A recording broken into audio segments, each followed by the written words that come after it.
Assalamualaikum warahmatullahi wabarakatuh. Bagaimana kabarnya adik-adik pada hari ini? Alhamdulillah, semoga sehat selalu ya. Nah adik-adik, kali ini kita akan kembali belajar akidah akhlak, yaitu tentang kitab-kitab suci dan Rasul penerimanya. Sebelum belajar, marilah kita baca doa dulu bersama-sama. Bismillahirrahmanirrahim. Rabbi zidni ilma warzuqni fahma. Amin. Alhamdulillahirabbil alamin. Pentingnya mengimani kitab-kitab Allah Subhanahu wa taala. Nah, adik-adik, kitab suci Allah yang menjadi pedoman hidup kita, terutama bagi umat Islam, adalah kitab suci Al-Quran. Oleh karena itu, kita sebagai umat Islam tentunya harus membaca dan memahami Al-Quran untuk menambah iman kita kepada Allah Subhanahu wa ta'ala. Di dalam Al-Quran disebutkan bahwa ada 4 kitab suci Allah Subhanahu wa ta'ala yang diturunkan kepada para nabinya, yaitu yang pertama, kitab Taurat, yaitu kitab suci yang diturunkan kepada Nabi Musa alaihi salam. Yang kedua, kitab Zabur, yaitu kitab suci yang diturunkan kepada Nabi Daud alaihi salam. Yang ketiga, kitab Injil, yaitu kitab suci yang diturunkan kepada Nabi Isa alaihi salam. Dan yang keempat, kitab suci Al-Quran, yaitu kitab suci yang diturunkan kepada Nabi Muhammad sallallahu alaihi wasallam. Nah, adik-adik, iman kepada kitab-kitab Allah Subhanahu wa taala artinya meyakini sepenuh hati bahwa semua kitab-kitab itu diturunkan oleh Allah Subhanahu wa taala kepada para rasul utusan Allah dengan melalui perantara malaikat Jibril. Kitab-kitab itu berisi wahyu yang dibawa oleh para nabi untuk disampaikan kepada seluruh umat manusia, baik itu dalam rupa lembaran-lembaran atau suhuf. Nah adik-adik, selanjutnya kita akan membahas nama-nama kitab suci dan para rasul yang menerima kitab-kitab Allah Subhanahu wa taala. Kitab Taurat berasal dari bahasa Ibrani yang berarti instruksi. Kitab Taurat ini diturunkan oleh Allah Subhanahu wa taala kepada Nabi Musa alaihi salam di atas bukit Tursina yang menjadi petunjuk dan bimbingan bagi Nabi sendiri dan Bani Israel. Adapun isi pokok kitab Taurat sendiri ialah dikenal dengan 10 hukum yang berisikan asas-asas keyakinan atau akidah dan asas-asas kebaktian atau syariah.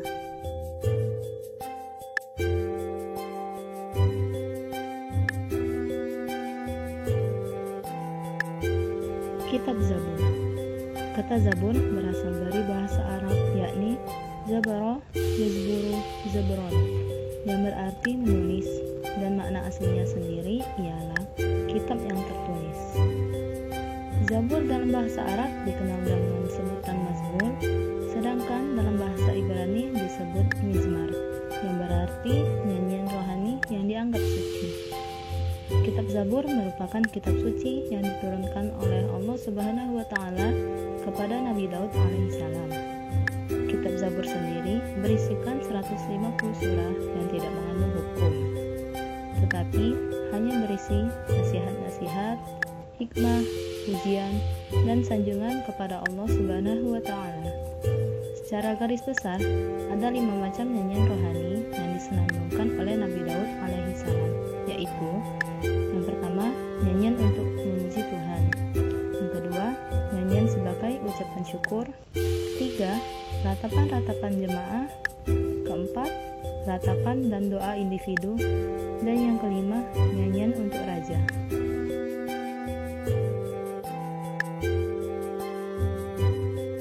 Pengertian Injil.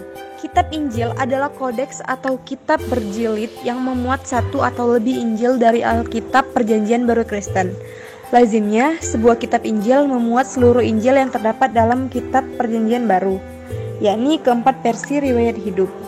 Kitab Injil merupakan kitab suci yang diturunkan kepada Nabi Isa alaihissalam, salah satu bagian dari kitab suci agama Kristen.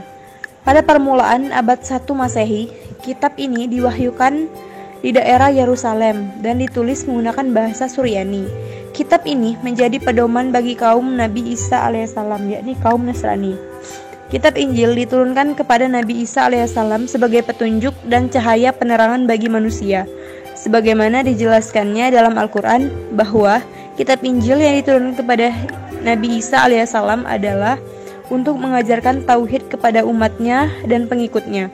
Tauhid di sini artinya mengesahkan Allah Subhanahu wa taala dan tidak menyekutukannya. Pengertian Al-Quran. Al-Quran menurut bahasa berarti bacaan atau yang dibaca. Menurut istilah, Al-Quran adalah wahyu Allah Subhanahu wa taala yang diturunkan kepada Nabi Muhammad SAW melalui malaikat Jibril sebagai petunjuk bagi umat manusia. Sebagian besar ayat-ayatnya Al-Quran diturunkan di kota Mekah dan kota Madinah. Dalam Islam sendiri, Al-Quran berkedudukan sebagai sumber hukum yang pertama dan paling utama.